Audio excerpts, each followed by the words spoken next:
So I haven't posted an update in a while, so here's what's been going on in the shop. The day after Christmas, I bought this 1965 T-Code fastback. Pretty solid car. It's had a little bit of metal work done in the past. The right rear quarter was replaced and it was repainted. It was originally a tan color. This is the original quarter. Somebody had done some body work too. I started grinding it out. The bottom is shot there, as you can see. I do have another quarter panel I picked up a couple of weeks ago. All the trim is here, all the interior is here. Actually a pretty solid car. It's in pretty good shape. The cowl panel underneath the dash is not rusted. It doesn't leak water there, so the floors are pretty solid. There's two small patches at the toe board, one on each side that I need to do, and the floors are good to go. All the fold down seat stuff is intact. All the original panels, it never had speaker holes or anything like that cut in it. Everything's in really good shape. Same with the headliner. The windshield's cracked, not a big deal. I'm pulling the front and rear glass anyway when I do some paint work to it, but I'm not gonna go crazy on this car. The plan for this one is I'm gonna keep it. So I want something I can just have fun in, jump in and drive, not worry about nicks and dings and scratches. Quarter panel was in a lot worse shape on this side, so I'm sort of in the middle of replacing it. I just have it sheet metal screwed into place right now. So tomorrow I'll probably bring it over to the shop. I need to replace the outer wheel well on this side. It should be in the mail today. The paint, as you can see, is pretty rough. The car has a cool story though. The woman owned it for many years. I think she bought it sometime in the 80s, and she was in the Air Force, and she brought this car all around the world with her. It was registered in Germany in the 90s. It was in England for a few years. And then in the early 2000s, it was brought back to California. And then at some point, I guess her and her husband moved to the East Coast, and it ended up in Maryland. And I bought it in Maryland just last month. So I've always loved the GT 350R style.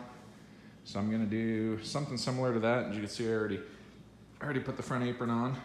I removed the corral and the fog lights. Now this car originally would not have come with fog lights, being a 6-cylinder car, but I'm thinking because it was registered in Europe, that might have been a requirement. So it had this fog light set up on it. I'm not sure what I'm gonna do with it. I'll probably set it on the shelf for now. Eventually it might end up back on the car or on another car that I do, who knows. But I put the Shelby style badge in the grill. That is actually the fender badge off of my first car in 1996. When I was 16, my parents helped me buy a 1966 coupe. And that got sold in the early 2000s. But I did keep the running horse, the corral, and one of the fender badges, which I had stuck on the wall in the garage here for many years. So I thought that'd be pretty cool to put on this car. Engine and transmission, it was a running car. Only to pull on the trailer, it didn't get driven anywhere. But it did fire up and run. I'm just gonna sell that. So if anybody's interested, send me a message. Give me $200, you can have it all.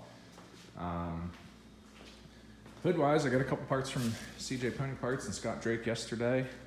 I got the hood pin and lanyard kit. Weather stripping, the Daniel Carpenter stuff for the windshield and the rear window.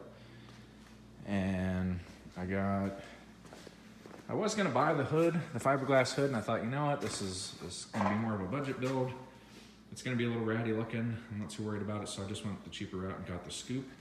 So when you buy the bolt-on style scoop from CJ's, as you can see, it just has some bolts kind of bonded onto the inside. So what I'm doing today is I laid the scoop on the box, actually, that the scoop came in, and put holes where all the studs are and made centerline marks. So now I can just sort of use this as a template for where I'm gonna drill my holes and put the hood scoop in. So I need to double check online and see what my distance here to here is supposed to be. It doesn't need to be perfect, but I do want to get it close so it sort of looks right. Paint-wise, I'm not sure what I'm gonna do with the car yet. Original plan was to just sort of leave the blue and maybe put some white stripes on it. But after having to replace this quarter panel, and I'll be replacing a good chunk of this quarter panel, it disturbed a lot of the paint work. Plus I have both doors. I have some patchwork that needs to be fixed up, as well as the bottom of both front fenders. So I might go with Hot Rod Flats. If you're not familiar with them, check them out. They make some pretty cool stuff. They make like it's called Daytona Blue Pearl, I think. It's a semi-gloss, single stage blue pearl. It just has like a semi-gloss satin finish to it.